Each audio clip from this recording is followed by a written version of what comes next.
Mayong gabi day sa tanan. Nalang ko'y gusto ipaibalo. Katong mga marites diha, mo ninyong gihulat. Charot. Wala na Joy, Hanamita, and Marky. Dili na ni siya prank, and wala ni nga, dili ni pasabot nga nagpa-abuse me or unsa. Tinood anay na ni real life. Dili na ni siya fake news. Dili po ni siya damgo. Real life na gyud ni siya. Seryoso ra kayo. Sige.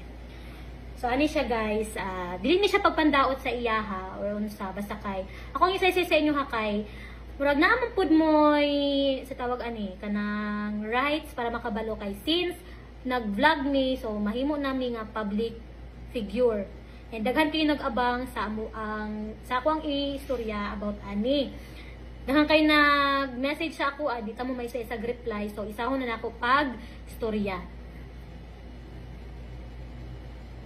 So ano siya guys, 10 years na ni Marky nga nag-uyab, tapos 2 years may live-in. Ako iyang kauban sa pagsugod niya.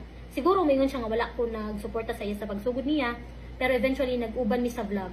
Kakita mo ana, sa mga nakasubay sa amo sa sugod pa lang, ako na'y kauban niya. Pero ako guys, aside sa nag-vlog ko, na ako'y full-time work.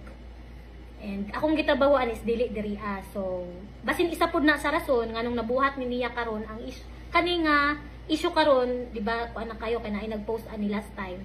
Nang gihulat ninyo kung tinuod ba or dili.